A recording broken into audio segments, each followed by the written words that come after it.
Hello friends, welcome to ISS platform. आज है 18 अक्टूबर और 18 अक्टूबर करेंगे हम current affair from the Hindu, Indian Express और पीआईबी। चलो वीडियो स्टार्ट करते हैं।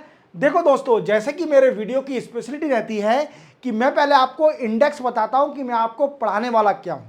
तो सबसे पहले अपन समझेंगे जो कि मोस्ट इंपोर्टेंट न्यूज़ है आज की, और इसके लिए मैं एक इंडिविजुअल लेक्चर भी बना रहा हूं आपके लिए। बट आपको इस वीडियो में भी थोड़ा बहुत समझाऊंगा, बट आपको इंडिविजुअली लेक्चर में डिटेल में समझाऊंगा और स्टार्टिंग समझाऊंगा सिटीजन एक्ट के थ्रू। क्लियर। अब देखो दोस्तों, सबसे पहले अपन पढ़ेंगे कॉन्स्टिट्यूशन वैलिडिटी कर दी है section 6 of citizen act 1955।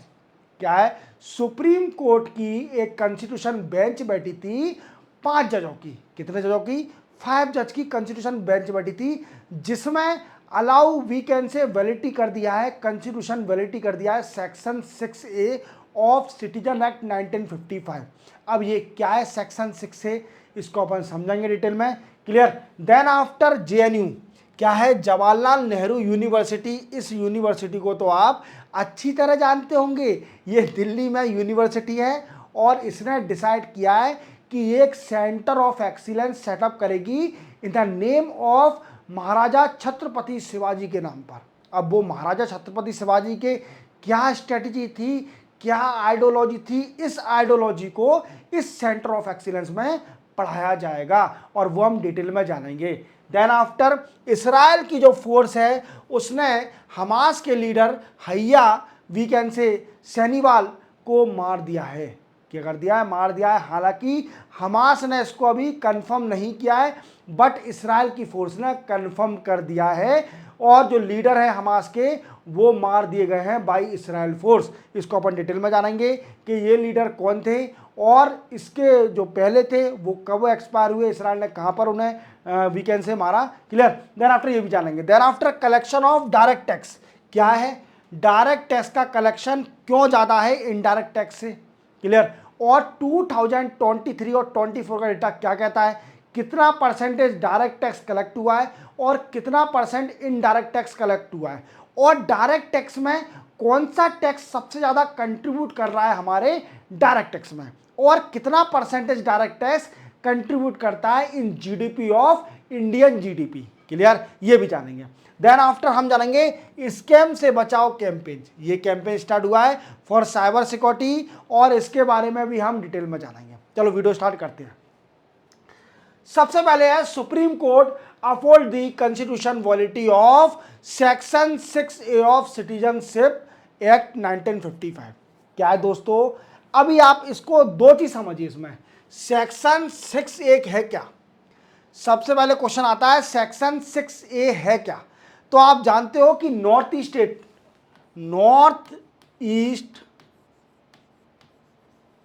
State के बारे में तो आपने सुना ही होगा, और बड़ी प्यारी स्टेट है नॉर्थ ईस्ट, बड़ी ग्रीडी एरिया। मतलब जाओ तो टूरिज्म के लिए नॉर्थ ईस्ट में जाओ। यहां पर क्या है? बॉर्डर लगता है बांग्लादेश का, जिसको हम पहले ईस्ट पाकिस्तान बोलते थे 1971 से पहले। यहां पर क्या लगता है? बांग्लादेश का बॉर्डर लगता है, और बांग्लादेश के कई सारे लोग बाग वी कैन से इन्फिल्ट्रेशन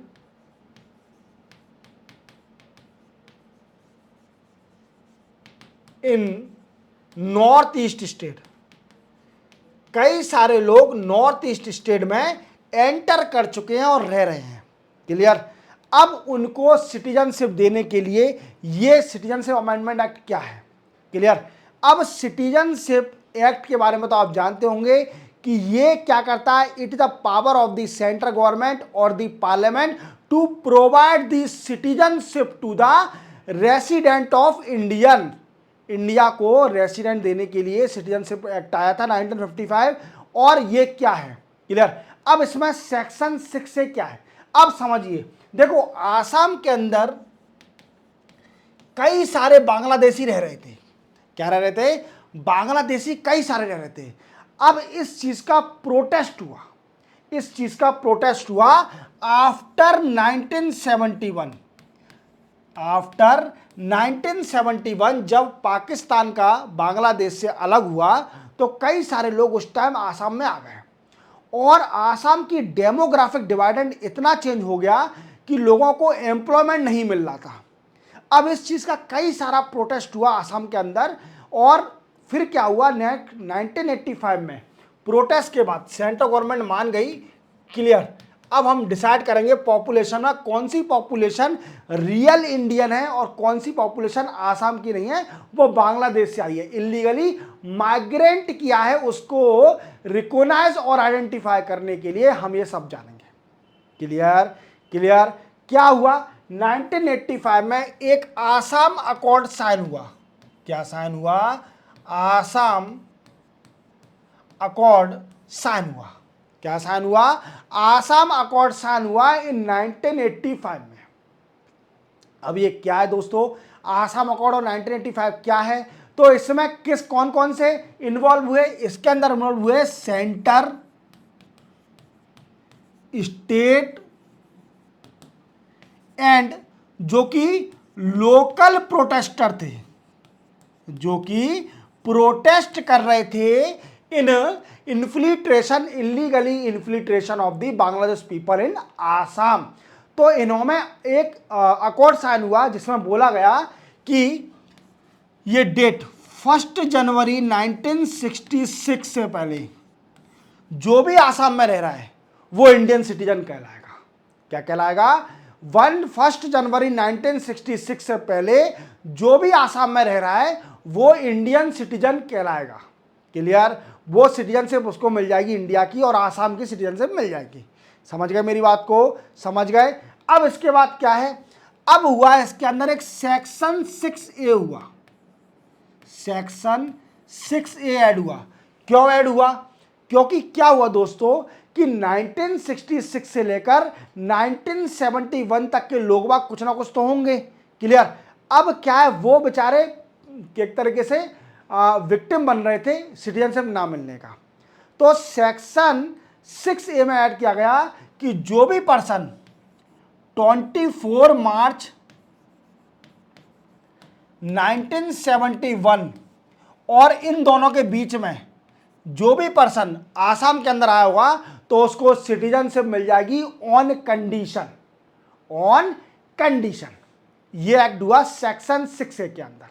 क्या हुआ कि 1 जनवरी 1966 से लेकर 24 मार्च 1971 के बीच में जो भी लोग बाग इंडिया में अब वो आसाम में आए हैं उनको सिटीजनशिप मिलेगी ऑन कंडीशन, कंडीशन। अब इसका क्या हुआ?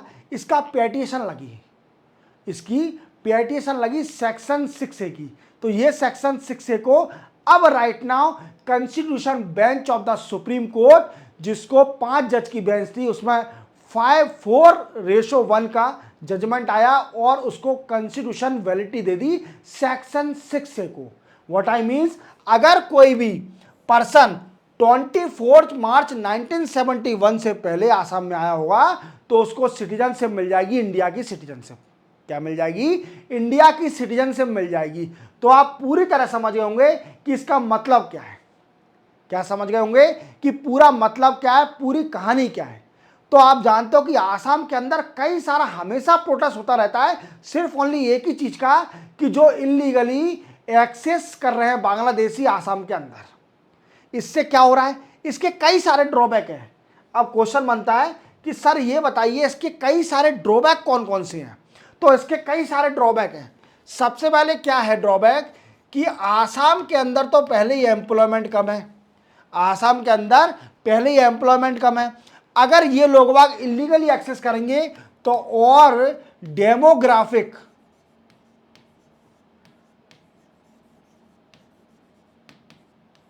डिविडेंड ये अनबैलेंस हो जाएगा। क्या हो जाएगा? अनबैलेंस हो जाएगा।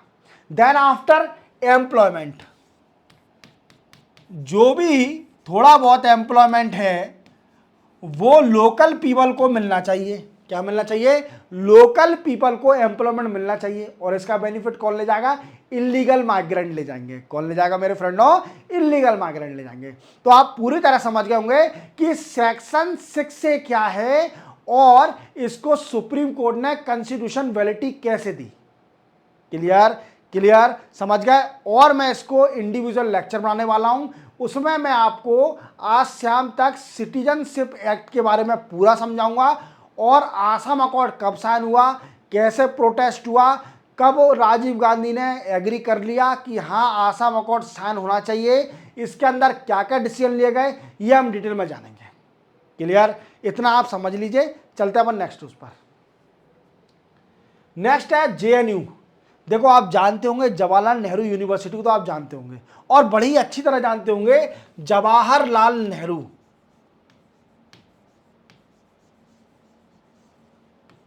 नेहरू यूनिवर्सिटी।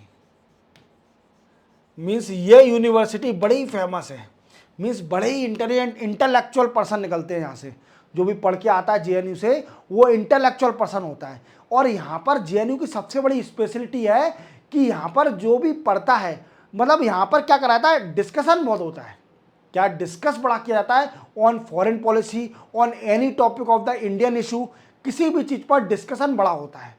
और बड़े बड़े जो इंटेलेक्चुअल पर्सन है इंडिया के वो आते हैं यहाँ गाइड करते हैं लोगों को। तो बड़ा अच्छा कॉलेज है जेएनयू, और एडमिशन मिलना भी बड़ा मतलब हायर, जो बड़े ही मेरिटोरियस स्टूडेंट होते हैं वो जाते हैं जेएनयू के अंदर। अब जेएनयू ने क्या डिसाइड किया है, जेएनयू ने डिसाइड किया है कि यहाँ पर एक सेंटर ऑफ एक्सीलेंस सेटअप करा जाएगा। क्या करा जाएगा? सेंटर ऑफ एक्सीलेंस सेटअप करा जाएगा। सेंटर ऑफ एक्सीलेंस सेटअप करा जाएगा और इस सेंटर ऑफ एक्सीलेंस को नाम दिया जाएगा छत्रपति शिवाजी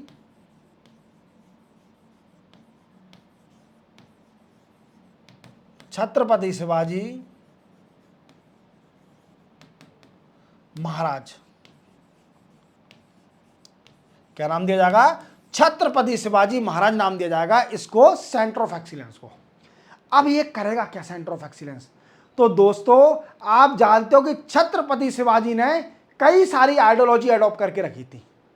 कौन कौन सी आइडियोलॉजी? देखो, एक तो आइडियोलॉजी करी थी अखंड भारत। अखंड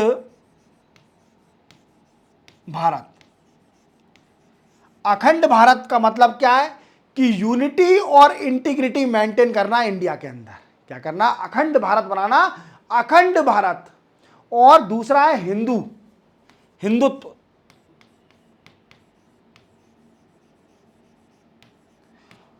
तीसरा guerrilla warfare.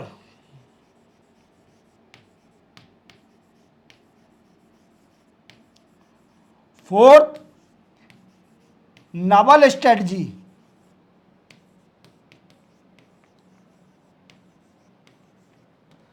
Fifth we can say security and strategic, security and strategy. Clear? ये थे पॉइंट आइडियोलॉजी छत्रपति शिवाजी महाराज जी के। महाराज छत्रपति शिवाजी की ये आइडियोलॉजी थी। अब इसी आइडियोलॉजी को देखते हुए जेएनयू ने क्या किया है, एक सेंटर ऑफ एक्सीलेंस सेटअप करा है और छत्रपति शिवाजी के नाम पर ही सेटअप करा है और इन्हीं की आइडियोलॉजी को पढ़ाया जाएगा। क्या कराया जाएगा? इन्हीं की आइडियोलॉजी को पढ़ाया जाएगा छत्रपति शिवाजी के। तो आप कह सकते हो कि जेएनयू ने क्या किया है, JNU has set up the centre of excellence after the name of Chhatrapati Shivaji Maharaj that provide the many courses related to the ideology of Chhatrapati Shivaji adopted during war। Clear? तो कौन कौन सी आइडियोलॉजी है तो आप देख लीजिए, मैंने आइडियोलॉजी बता दी आपको। क्लियर? अब क्या है दोस्तों, क्वेश्चन बनता है कि ये सेंटर ऑफ एक्सीलेंस क्या क्या दे सकता है स्टूडेंट को। तो ये कई सारे कोर्स स्टार्ट करेगा, many courses related to ideology of Chhatrapati Shivaji. कौन कौन से? ये डिप्लोमा देगा, डिप्लोमा कोर्स कराएगा, ग्रेजुएट कोर्स कराएगा, पोस्ट ग्रेजुएट कराएगा,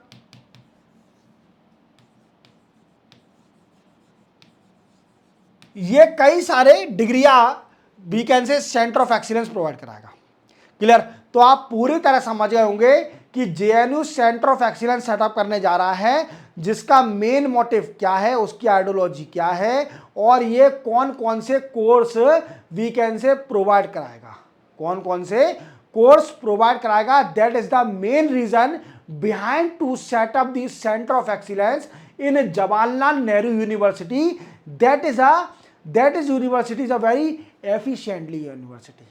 यहां से बड़े बड़े इंटेलेक्चुअल पर्सन निकलते हैं जेएनयू से. क्लियर? इंटेलेक्चुअल पर्सन भी निकलते हैं और थोड़े अजीब टाइप के लोग भी निकलते हैं, मैं उनका नाम लेना नहीं चाहूंगा. क्लियर? चलते हैं अपन नेक्स्ट उस पर. नेक्स्ट है इसराइल किल हमास टॉप लीडर हैया सिनवर. किसको मार दिया? इसराइली फोर्स ने जो कि हमास के लीडर हैं, किसको मार दिया? हमास के लीडर जिनका नाम है हैया सिनवर. कौन है? हैया सिनवर. ये कि देख रहे हो आप, देख रहे कितने हैंडसम पर्सन. क्लियर? इनकी डेथ हो गई है. हालांकि हमास ने इसको क्लियर नहीं किया है. जो हमास है वीकेंड से गाजा में, उसने क्लियर नहीं किया है कि इनकी डेथ हो गई है हमारे लीडर की. यह सिर्फ ओनली क्लियर किया है इसराइल फोर्स ने. किसने क्लियर किया है? इसराइल फोर्स ने क्लियर किया है कि उनकी डेथ हो गई है. और ये क्लियर कैसे किया है? डीएनए एनालिसिस से. किससे? डीएनए एनालिसिस से. उसका डीएनए करा गया लीडर का और ये कंफर्म कर दिया कि उनकी डेथ हो गई है. क्या हो गई है? डेथ हो गई है. That is the main reason. अब क्वेश्चन बनता है कि इसराइल ने कितने निपटा दिए हमास के लीडर. अब इससे जो पहले लीडर थे, मैं उनका नाम बता देता हूं. इस्माइल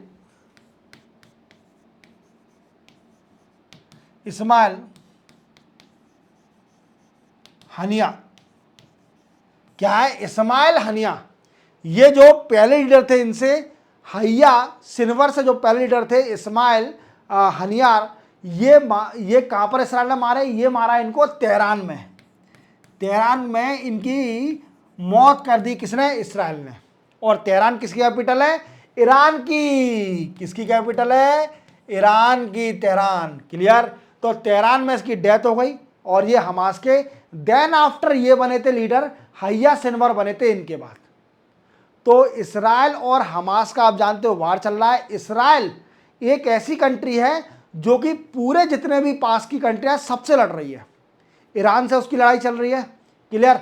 लेबनान में हिजबुल्लाह से लड़ाई चल रही है. हमास से लड़ रहा है बराबर, और जो भी इन्वॉल्व है इसके अंदर उससे लड़ रहा है. और इवन यूएसए जो है वो सपोर्ट किसका कर रहा है? इसराइल का. मैंने आपको प्रीवियस लेक्चर में बताया कि थर्ड जो कि एंटी बैलिस्टिक मिसाइल है, यूएसए ने किसको दी? अभी इसराइल को. कि बराबर ईरान ने जो बैलिस्टिक मिसाइल से अटैक किया था इसराइल पर, तो इससे निपटने के लिए यूएसए ने उसको एंटी बैलिस्टिक मिसाइल दे दी थर्ड नाम से. मैंने बताया था इसका फुल फॉर्म. क्या बताया था? Terminal high altitude area defence system. ये दिया है यूएसए ने इसराइल को. कि मतलब यूएसए का मुझे ये लगता है कि ये वार कभी चाहता ही नहीं है कि वार खत्म हो किसी भी कंट्री में. हमेशा लड़ते रहे और ये बराबर मजे लेता है यूएसए. क्लियर? तो क्या है? इसराइल ने 2 बार लीडर हमास के खत्म कर दिए. एक तो पहला लीडर था जो कि इस्माइल, और दूसरे हैया सिनवर को भी मार गिराया. कहां पर? गाजा में. क्लियर? समझ गए? चलते अपन नेक्स्ट उस पर. नेक्स्ट है कंट्रीब्यूशन ऑफ डायरेक्ट टैक्स. अब देखो दोस्तों, पहले क्या होता था कि हमारे इंडिया में इनडायरेक्ट टैक्स का कलेक्शन ज्यादा आता था as compared to direct tax. But अभी क्या है कि डायरेक्ट टैक्स का कलेक्शन ज्यादा आने लगा है. डायरेक्ट टैक्स का कलेक्शन ज्यादा आने लगा है. अभी centre board of direct tax का डाटा आया है. कौन सा? 2023-24 का डेटा आया है. 2023 और 24 का डेटा आया है. उसमें बताया गया है कि जितना भी टैक्स कलेक्शन होता है इंडिया में, उसका 56.24% of collected from direct tax. देख रहे हो आप? 56.24% of the collection of the tax from direct tax है जितना भी कलेक्शन है. तो इनडायरेक्ट टैक्स से कितना कलेक्शन हुआ 2024 में? 2023 और 24 में इनडायरेक्ट टैक्स का कलेक्शन हुआ.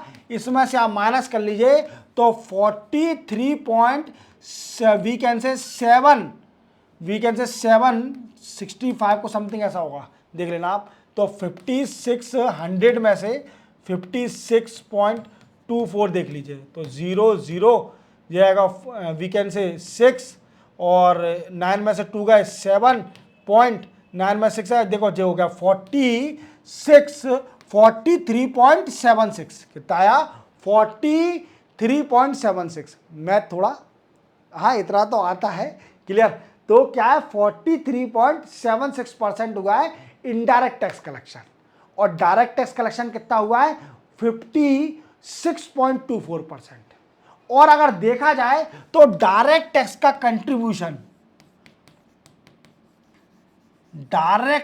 कंट्रीब्यूशन हमारी इंडियन जीडीपी में है, इंडियन जीडीपी में डायरेक्ट टैक्स का कंट्रीब्यूशन देखा जाए तो 6.64% है।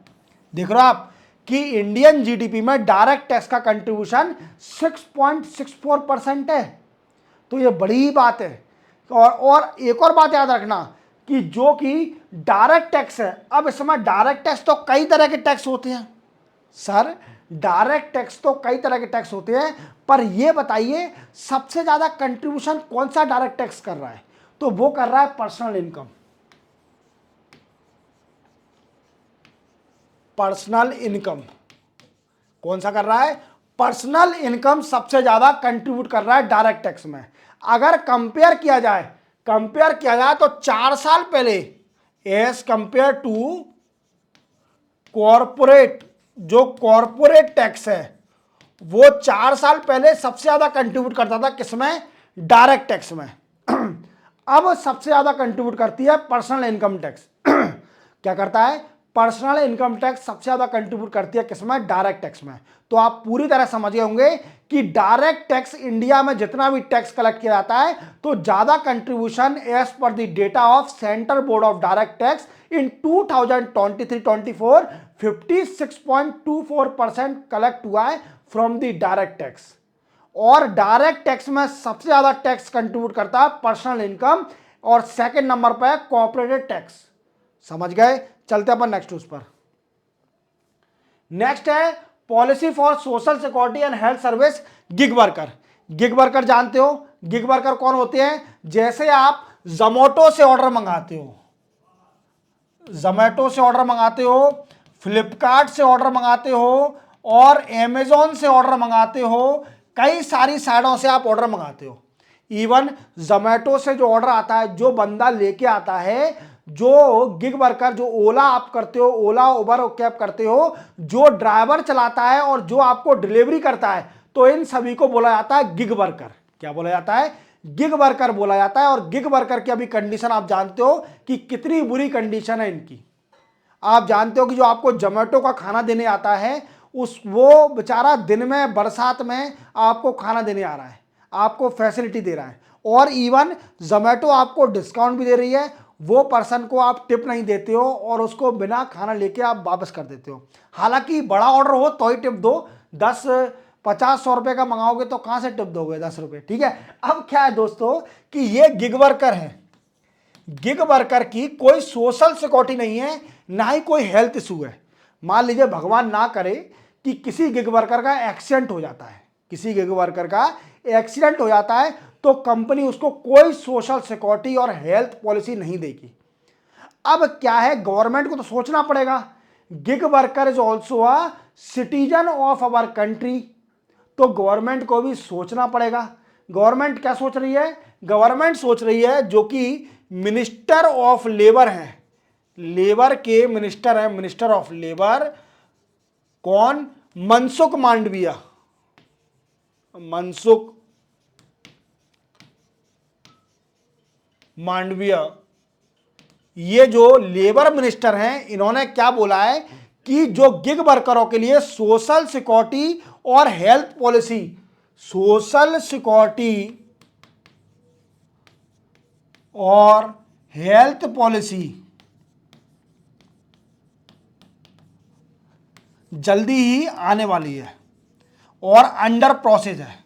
क्या है, अंडर प्रोसेस है सोशल सिक्योरिटी और हेल्थ पॉलिसी अंडर प्रोसेस है। तो जितने भी जोमैटो पे काम कर रहे हैं, पर साथ में एस्पिरेंट भी हैं और तैयारी कर रहे हैं और मेरा वीडियो देख रहे हैं, तो आपको जल्दी ही सोशल सिक्योरिटी और हेल्थ पॉलिसी मिलने वाली है, as confirm by the Mansukh Mandaviya, वो who is minister of labour.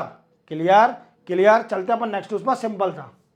Next news है और लास्ट न्यूज है स्कैम से बचाओ कैंपेन। क्या है ये स्कैम से बचाओ कैंपेन? देखो, मेटा कंपनी के बारे में तो आपने सुना होगा।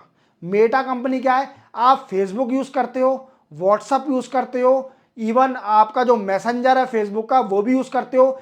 ये इनकी जो पेरेंट कंपनी है, इंस्टाग्राम यूज करते हो। ये सारी कंपनियों की जो पेरेंट कंपनी है वो कंपनी है मेटा कंपनी। कौन सी है? मेटा। तो मैं आपको फिर से बता देता हूं कि जो फेसबुक यूज करते हो, व्हाट्सएप यूज करते हो, इंस्टाग्राम यूज करते हो और मैसेंजर यूज करते हो, इसकी पेरेंट कंपनी है मेटा कंपनी। अब क्या हुआ है कि मेटा कंपनी ने कोलैबोरेशन करा है मिनिस्ट्री के साथ। कौन कौन सी ministry? Ministry of electronic and IT, information technology. Second है मिनिस्ट्री ऑफ होम अफेयर। तीसरी है ministry of information and broadcasting. Information and broadcasting. ये सारी मिनिस्ट्रियों ने कोलैबोरेशन करा है मेटा के साथ। अब मेटा जो कंपनी है इसने कोलैबोरेशन करा है with ministry of these three ministry और बोला है कि हम एक कैंपेन चलाएंगे जिसका नाम होगा स्कैम से बचाओ कैंपेन। अब ये स्कैम से बचाओ कैंपेन क्या है? तो इसका मेन मोटिव है साइबर सिक्योरिटी। Cyber security. आप जानते हो कि आपके पास कई बार फोन आया होगा, कि झूठा तरह का फोन आया होगा कि मैं बैंक से बोल रहा हूं, आपको लॉटरी निकल गई है 10 करोड़ की। 10 करोड़ तो मैंने ज्यादा बोल दिया, ऐसा फंसेगा नहीं आदमी। मीन्स 1 करोड़ या 10 लाख रुपए बोलेगा वो। 10 लाख की आपकी लॉटरी निकली है। आप अपने बैंक के अकाउंट की डिटेल और आधार कार्ड की डिटेल हमें भेज दीजिए, हम आपके अकाउंट में 10 लाख रुपए ट्रांसफर कर रहे हैं। क्या कर रहे हैं? 10 लाख रुपए आपके अकाउंट में ट्रांसफर कर रहे हैं। ये सुन के आप बड़े खुश। आपने अपने अकाउंट की डिटेल और आधार कार्ड की डिटेल उसको व्हाट्सएप कर दी। आपने 5 मिनट बाद देखा कि आपके अकाउंट से 10,000 20,000 रुपए जितना अमाउंट होगा वो गायब हो जाएगा। आपके अकाउंट से आपको मैसेज आएगा कि आपके अकाउंट से 10,000 20,000 रुपए विड्रॉल कर लिए गए हैं। तो आपने उस नंबर पर फोन लगाओगे, वो नंबर जाएगा बंद और आपके संग हो गया साइबर फ्रॉड। क्या हो गया है? साइबर फ्रॉड हो गया है। तो इससे बचाव के लिए और साइबर सिक्योरिटी के लिए जो वायरस आते हैं, मालवेयर आते हैं, इसके लिए बचाव के लिए मेटा कंपनी जो कि पेरेंट कंपनी है फेसबुक, वो इंस्टाग्राम, व्हाट्सएप और मैसेंजर, इनकी जो पेरेंट कंपनी है मेटा, इसने कई सारी मिनिस्ट्री के साथ कोलैबोरेशन करके एक कैंपेन स्टार्ट किया है, स्कैम से बचाओ कैंपेन। अब ये साइबर फ्रॉड से बचाएगा। किससे? साइबर फ्रॉड से बचाएगा।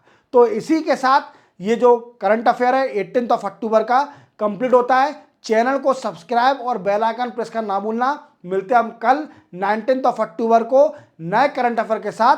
तब तक के लिए जय हिंद।